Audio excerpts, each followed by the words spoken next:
নমস্কার, দেখছেন ক্যালকাটা নিউজ। গুরুত্বপূর্ণ খবরের আপডেট নিয়ে এখন থাকছে জেলার কনভয়। শুরুতে আরও একটি গুরুত্বপূর্ণ খবরই নজর রাখতে হচ্ছে, কারণ সঞ্জয় রায়ের সাজা খারিজ বা বেকসুর খালাসের আবেদন। আরজিকর কাণ্ডে অন্যতম অভিযুক্ত সঞ্জয় রায় আবেদনে মামলার শুনানিতে সিবিআইয়ের বিরোধিতা। সঞ্জয় জঘন্যই ঘৃণ্য কাজে দৃষ্টান্তমূলক শাস্তির প্রয়োজন। সঞ্জয় রায়কে মৃত্যুদণ্ড দেওয়া হোক দাবি সিবিআইয়ের। নিম্ন আদালতে ট্রায়াল রেকর্ড হাইকোর্টে এলে পরবর্তী শুনানি সেপ্টেম্বর মাসে মামলার শুনানি বলে আপাতভাবে জানা যাচ্ছে।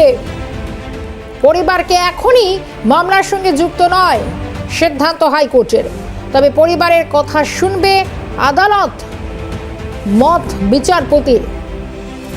আরজিকর কাণ্ডের বছর ঘুরতে চলল আর কয়েকটা দিন পর 9ই আগস্ট, যেখানে নিজেদের মেয়েকে হারিয়েছেন। শুধু তাই নয়, সঞ্জয়ের সাজা খারিজ বা বেকসুর খালাসের আবেদন এবং অন্যতম এই অভিযুক্ত সঞ্জয় রায়, সেই আবেদনে মামলার শুনানিতে সিবিআইয়ের চূড়ান্ত আপত্তি, চূড়ান্ত বিরোধিতা। বরং সঞ্জয়ের এই জঘন্য ঘৃণ্য কাজে তার দৃষ্টান্তমূলক শাস্তি হোক মৃত্যুদণ্ড দাবি সিবিআইয়ের। নিম্ন আদালতে ট্রায়াল রেকর্ড, তবে আদালতে পরবর্তী শুনানি সেপ্টেম্বর মাসে। খুব গুরুত্বপূর্ণ, বছর ঘুরে যাবে। কাদম্বিনী হত্যাকাণ্ড, ধর্ষণ, খুনের ঘটনা নাড়িয়ে দিয়েছে গোটা দেশ, গোটা বিশ্বের মনে দাগ কেটে গেছে এই পাশবিক হত্যাকাণ্ড। যেভাবে ধর্ষণ ও খুনের ঘটনায় তোলপাড় হয়েছে রাজ্য রাজনীতি, আইন, বিচার প্রক্রিয়া। কাদম্বিনীর পরিবার, তার মা বাবা এখনো মানতে নারাজ। সঞ্জয় রায় একা সেই অভিযুক্ত এবং এখনো পর্যন্ত তারা চূড়ান্তভাবে আদালতের দ্বারস্থ। কিছুদিন আগেই তারা ঘটনাস্থলে বা ক্রাইম সিন সেখানে যাওয়ার যে আবেদন আদালতের কাছে জানিয়েছিলেন, সেটাও খারিজ হয়েছে। কিন্তু তারপরও এখনো পর্যন্ত সঞ্জয় রায়ের যে সাজা হয়েছে, এবার সঞ্জয়ের সাজা খারিজ বা বেকসুর খালাসের আবেদন, সেই নিয়ে আবেদন। এবং অত্যন্ত গুরুত্বপূর্ণ, যেখানে সিবিআইয়ের এই বিরোধিতা। সঞ্জয়ের সাজা খারিজ বা বেকসুর খালাসের আবেদন, বরং সিবিআইয়ের তরফে বলা হচ্ছে এই সঞ্জয় রায়ের মৃত্যুদণ্ড দেওয়া হোক বা চূড়ান্ত দৃষ্টান্তমূলক শাস্তি দেওয়া হোক। নিম্ন আদালতে ট্রায়াল রান, সেপ্টেম্বর মাসে মামলার পরবর্তী শুনানি বলেও জানা যাচ্ছে। খুব গুরুত্বপূর্ণ গোটা বিষয়।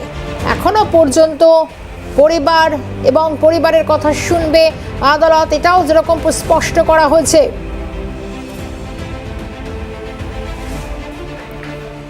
এই মুহূর্তে আমাদের সঙ্গে টেলিফোন লাইনে আমরা কথা বলবো, কাদম্বিনীর বাবা রয়েছেন আমাদের সঙ্গে। এই মুহূর্তে একটাই বিষয় জানার চেষ্টা করব আপনার কাছে। প্রায় বছর ঘুরতে চলল আর কয়েকটা দিন পর, কিন্তু এরকম একটি ক্ষেত্রে যখন আপনারা বারবার বলছেন যে সঞ্জয় একা এই কাণ্ডে যুক্ত নয়, কিন্তু তারপরে সঞ্জয় সাজা মকুব বা বেকসুর খালাস, এই যে নতুন আবেদন, এই আবেদন নিয়ে কি বলবেন? গণতান্ত্রিক দেশ, সবার আইনের অধিকার আছে। এই অধিকার ওকে কেউ মনে করে দিয়েছে তো এই অধিকার আছে, এবং কেউ কারো প্রসঙ্গ মতো সে ও এরকম আবেদন করার সাহস পাচ্ছে। আরো একটা বিষয় জানতে চাইবো, কারণ বরাবর যে বিষয় সিবিআই এখনো পর্যন্ত গোটা বিষয় চূড়ান্ত বিরোধিতা। কারণ সিবিআই তরফ থেকেও যেরকম বলা হচ্ছে যে তার একটা দৃষ্টান্তমূলক শাস্তি হোক কিংবা একেবারে ফাঁসির সাজা হোক। কি বলবেন এই বিষয়ে? আপনারা কি চাইছেন? বিয়ে প্রমাণ করুক সে ফাঁসি সাজা পাওয়ার মতন অপরাধী, তাহলে আদালত ফাঁসি দিতে বাধ্য হবে। সিবিআই তো সেটা প্রমাণ করতে পারেনি শিয়ালদা আদালত। মানে এখনো পর্যন্ত সেটা হয়নি কেন? এখন সিবিআই চূড়ান্ত বিরোধিতা করছে। এই ঘটনায় কোন দিকে যাচ্ছে গোটা বিষয়টা? মানে কিভাবে এটা হচ্ছে একটা গেম খেলা যাকে বলে, তাই করছে সিবিআই। আমাদের বোঝাচ্ছে একমাত্র সঞ্জয় অপরাধী, আমরা মানতে চাইছি না সঞ্জয় একমাত্র অপরাধী, সেই কারণে সিবিআই সমস্ত জিনিসগুলো করছে। গতকালও সিবিআই এর আইও ইনভেস্টিগেশন অফিসার সীমা পাহুজা আমাদের বাড়িতে এসে বোঝানোর চেষ্টা করেন অপরাধী একজন। কিন্তু আমরা তো ওদেরই তো মানে যে তথ্য প্রমাণ আমাদের দিয়েছে, তার মধ্যেই দেখা যাচ্ছে অন্য অন্য অপরাধীদের উপস্থিতি আছে। আপনারা কি নতুন করে আদালতের দ্বারস্থ হবেন? হ্যাঁ, আপনারা কি আর নতুন করে আদালতের দ্বারস্থ হবেন? আমরা তো আদালতেই রয়েছি। বেশ, অনেক ধন্যবাদ কথা বলার জন্য। কাদম্বিনীর বাবা আমাদের সঙ্গে ছিলেন টেলিফোন লাইনে। অর্থাৎ এই গোটা বিষয়, এবং এটাও তিনি যেরকমটা বললেন যে প্রত্যেকের একটা অধিকার রয়েছে গণতান্ত্রিকভাবে, কিন্তু তার প্রত্যেক বড় কথা সিবিআই কেন একাই শুধু সঞ্জয় রায়কে দোষী সাব্যস্ত করেছিল। আজ চূড়ান্ত রীতিমতো যে বিরোধিতা করা হচ্ছে, শুধু তা নয়, সঞ্জয় সাজা খারিজ কিংবা বেকসুর খালাসের এই আবেদন। একটু বিস্তারিত জানবো, কি আবেদন জমা পড়লো, ডিটেল বলবে আমাদের সঙ্গে প্রতিনিধি অভিরূপা হাজরা রয়েছেন আমাদের সঙ্গে। অভিরূপা, কি আবেদন করা হচ্ছে এক্ষেত্রে? দেখুন, সঞ্জয়ের পক্ষ থেকে অর্থাৎ কাদম্বিনী হত্যাকাণ্ডের এখনো পর্যন্ত অন্যতম প্রধান অভিযুক্ত সঞ্জয় রায়, তার পক্ষ থেকে কলকাতা হাইকোর্টে একটি আবেদন করা রয়েছে। সঞ্জয়ের দাবি যে যেহেতু সে একা দোষী নয় এবং সে এই ঘটনায়, জঘন্য ঘটনা সে ঘটায়নি এমনটাই মনে করা হচ্ছে, সেই কারণেই তার এই যে নিম্ন আদালতের যে সাজা, সেই সাজা থেকে বেকসুর খালাসের আবেদন করা হচ্ছে। এবং সেক্ষেত্রে সে যে একা দোষী নয় বা সেই যে দোষী নয়, এটা প্রমাণ করার অন্যতম উপায় হচ্ছে পরিবার এখনো পর্যন্ত তার ওই একার অপরাধ স্বীকার করছে না, আরো কেউ যুক্ত আছে এমনটা মনে করছে। সেই কারণে এই আবেদন সঞ্জয়ের।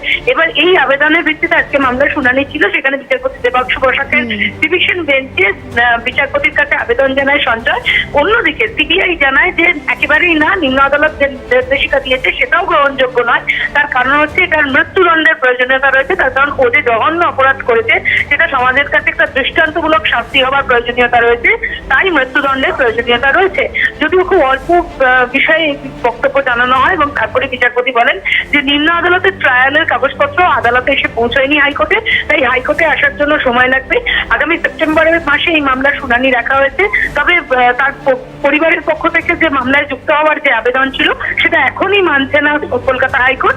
তবে মামলার শুনানির সময় পরিবারের কথা শোনা হবে, এমনটাই মৌখিকভাবে জানিয়েছেন বিচারপতি দেবাংশু বসাক এবং বিচারপতি সাব্বার রাশেদের ডিভিশন বেঞ্চ। একটা বিষয়ে জানার চেষ্টা করি, কারণ আমরা কাদম্বিনীর বাবার সঙ্গে কথা বললাম, তুমি নিজেও সেটা শুনলে, উনি কোথাও একটা যেন হতাশার সুর রয়েছে, কারণ বছর ঘুরতে চললো, এখনো মেয়ের সঠিক বিচার হয়নি বলে মনে করছেন তারা। এবং সঙ্গে একটা কথাও তিনি বললেন যে সিবিআই আজ চূড়ান্ত বিরোধিতা করছে, এতদিন কেন সেভাবে তারা সেই কঠোর শাস্তির দাবিতে সওয়াল করেনি। এই যে কথাটা তুমি বললে, এটাই পরিবারের আবেদন। এই পরিবারের আবেদনটাকে সামনে এনে সঞ্জয় রায় বলতে চাইছে যে তার একার অপরাধ এটা প্রমাণ হয়নি। সিবিআই শুধুমাত্র কলকাতা পুলিশের যা নির্দেশিকা ছিল বা কলকাতা পুলিশ যা রিপোর্ট করেছিলেন সেটার উপর তার গ্রিন সিগন্যাল দিয়েছে, কিন্তু আলাদা করে কাউকে অ্যাকিউজ বলা হচ্ছে না। সেই পরিবার যেহেতু অন্যরা অ্যাকিউজ মানছে, সেই কারণেই সঞ্জয় রায় বেকসুর খালাসের আবেদন করছেন। তো সেক্ষেত্রে এই সমস্ত পক্ষের বক্তব্য আদতে শুনে কলকাতা হাইকোর্ট কি নির্দেশ দেয় সেটা সেপ্টেম্বর মাসে পরিষ্কার হবে। নজর আমাদের থাকবে সেদিকে। ধন্যবাদ জানাবো। সঙ্গে ছিলেন অভিরূপা হাজরা।